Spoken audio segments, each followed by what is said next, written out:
what does it mean to take part of the Riviera International Film Festival? Oh, it's a wonderful opportunity. I mean, especially in our case, because it's kind of our premiere. At least it's our premiere outside of Colombia. So, so it's really exciting to sort of have our first sort of like,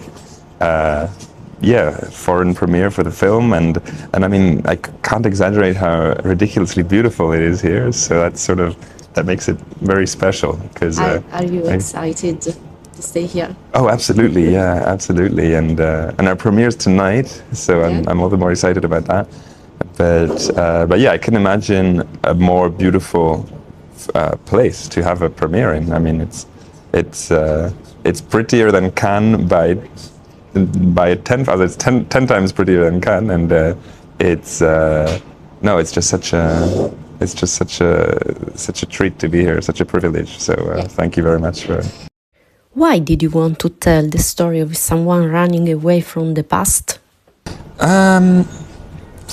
It's hard to say exactly why, but it's based on a story that I've heard firsthand of a man or actually a young boy, he was barely 19, who had escaped from the guerrilla in Colombia and who is now in the French Foreign Legion. And I thought, like, I was just so captivated by what he was telling me, and I kind of felt, well, the story touches me, and I keep thinking about it, so there's probably something to it.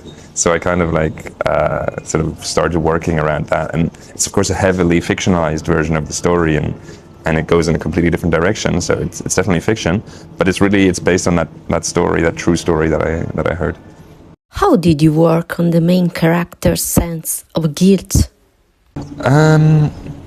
So that was kind of the backbone of the story. So that's where we started from, because I mean we had sort of the practical story with someone from the guerrilla going to the Legion, but then the deeper sort of emotional story was someone who is freed at the end of the day by the truth, like someone who like manages to free himself of that burden, and that was the one thing that was in every version of the script from the beginning. And actually the crime changed. Like now, I won't spoil it too much, but it's something to do with an attack with a bomb.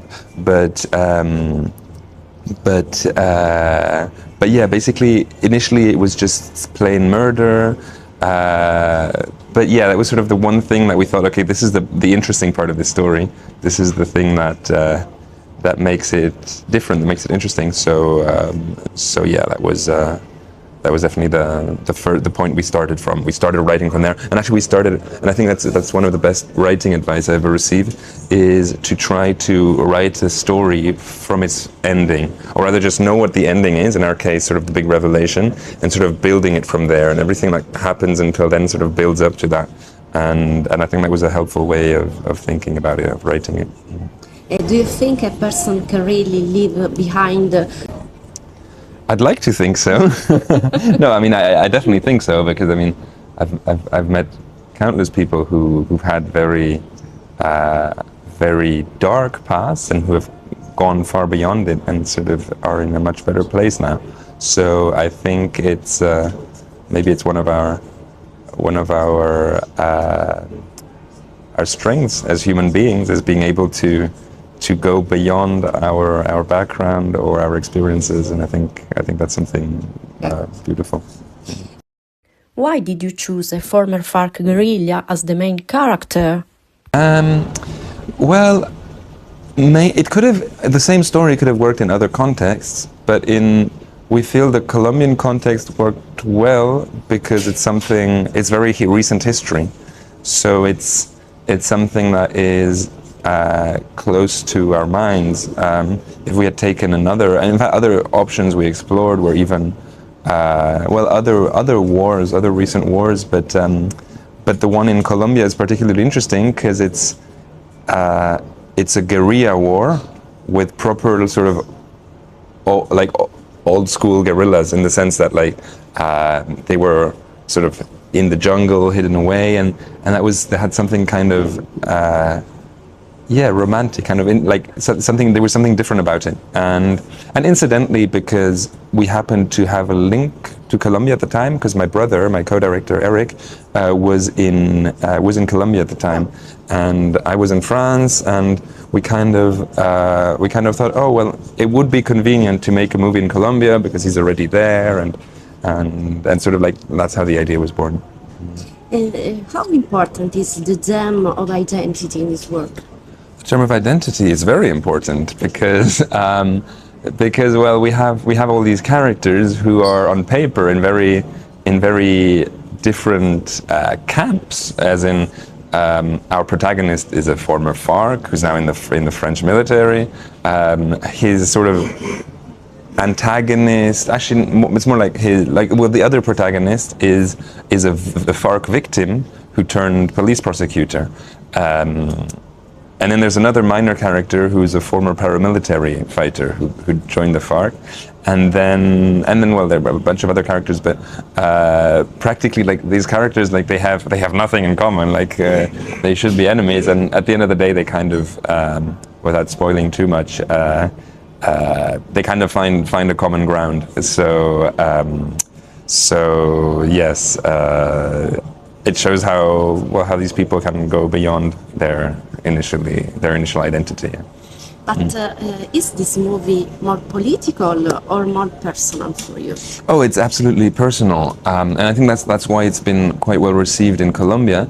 Is because obviously it's a political movie in the sense that it has a very political theme, because it's obviously about literally political war. But then we chose not to take any party in it. Especially since we thought, well, especially as foreigners, like we're not really entitled to sort of pick a side and be like, yeah, go guerrilla, go state, go that's not really, we're not really in a position to do that. And I feel like the film becomes much more interesting and universal if we just focus on the human drama which is behind it, where we think, okay, how would it feel to be in this situation, and like what do these people have in common? So I think that was sort of our main sort of directing idea. Was that we don't take sides, and we make this as well. I think politically neutral would probably. It sounds like we're like it's a political position as well, but sort of like go beyond the politics and sort of look at the human, the emotional drama that's behind it. And I think that's how the movie is a bit more universally appealing than if we had actually just picked a side and like told the story only from the point of view of the guerrilla, of the paramilitaries, or of the police. Mm-hmm. My last question is, how do the ghosts of war affect the main character?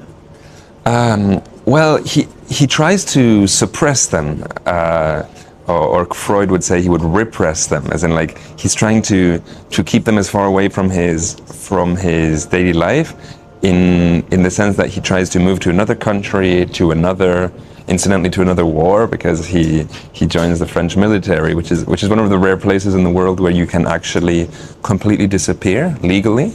Like you can, after 5 years in the French Foreign Legion, your former identity will completely disappear. I mean, if you ask for it, you can get a completely new identity with a new passport, a new name, a new birth date. So it's one, and many people around the world actually go to the Foreign Legion to start over from zero, like to have a blank slate, a second chance. And I think the character at the beginning of the story tries really hard to just forget everything about the past, become someone new, change names, leave everything behind. But then it's not that easy. Like you can't just try to forget about the past. You have to sort of confront the past or work on it. So that's sort of the big lesson he learns from this story.